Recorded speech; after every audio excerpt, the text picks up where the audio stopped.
জানেন এই 2026 সালের ফেব্রুয়ারি মাসে যে নির্বাচন হতে যাচ্ছে সংসদ নির্বাচন, এই নির্বাচন একটা অতি গুরুত্বপূর্ণ নির্বাচন। আমাদের দেশ নায়ক তারেক রহমান বেগম খালেদা জিয়া তিনি যাকে নমিনেশন দিয়েছেন বা গ্রিন সিগন্যাল দিয়েছেন, তিনি শুধু ধানের শীষের মার্কা নিয়ে আসেন, আমরা তার পক্ষে সবাই সম্মিলিতভাবে কাজ করব। আর আপনারা উনিকে আমরা নেতৃবৃন্দ আমাদের সাথে ছিলেন, আমি দীর্ঘ 17 বছর আপনাদের সাথে ছিলাম। আমি যতদিন বেঁচে আছি আপনাদের পাশে থাকবো এবং আপনারা কোনো ভয়ভীতি কোনো কিছু করবেন না। আমাদের যাকে নমিনেশন দিয়েছেন তিনিও তার কিছু করবেন না।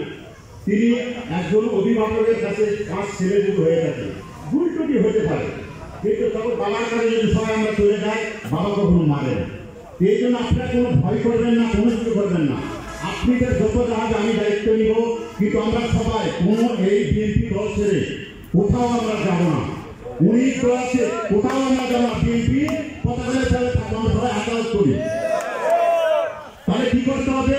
এই বিএনপি পতাকা দলে থাকে আমাদের দেশ নায়ক তারেক রহমান বেগম খালেদা জিয়াকে এই ধানের শীষ মার্কা যাকে দিয়েছে এমপি হিসাবে তাকে আমরা উপহার দেব।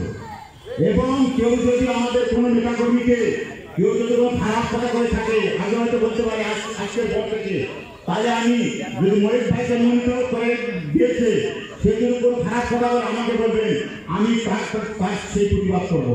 আপনারা কোনো ভয় করবেন না, কোনো কিছু করবেন না। বিএনপির পতাকা দলে থেকে যাকে নমিনেশন আছে তাকে আমরা বিপুল ভোটে জয়লাভ করবো ইনশাআল্লাহ। আপনারা কোনো ভয়ভীতি করবেন না, কোনো কিছু করবেন না। আমি দীর্ঘ 17 বছর আপনাদের পাশে ছিলাম, আবার বলতেছি আমি মৃত্যুর আগ পর্যন্ত আপনাদের পিছিয়ে আছি। কিন্তু একটাই কথা, আপনারা বারবার এই কথা বলতেছি, আমাদের বিএনপি দল ছেড়ে আমরা কোথাও যাব না। আমাদের বিএনপির দল এটা বৃহৎ দল।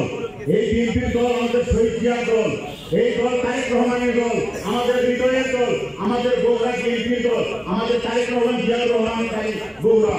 এই জন্য উনি যাচ্ছে আশা করতেছি নমিনেশন দিয়ে তাকে আমরা বিপুল ভোটে জয়লাভ করবো। ঠিক আছে ইনশাআল্লাহ। আর আপনারা কোনো চিন্তা করবেন না, আমি আবার বলতেছি আপনাদের করে সার্ভিং করে বা কেউ মারে কেউ বা কোনো হুমকি দেয়, আপনি পুরো আমাকে বলবেন, আমি এই ব্যবস্থা করবো। আমি যা উদ্যোগ কর্মকর্তা আছে তাদেরকে বলবো। আশা করি কাউকে এরকম করবে না, কোনো কেউ করবে না।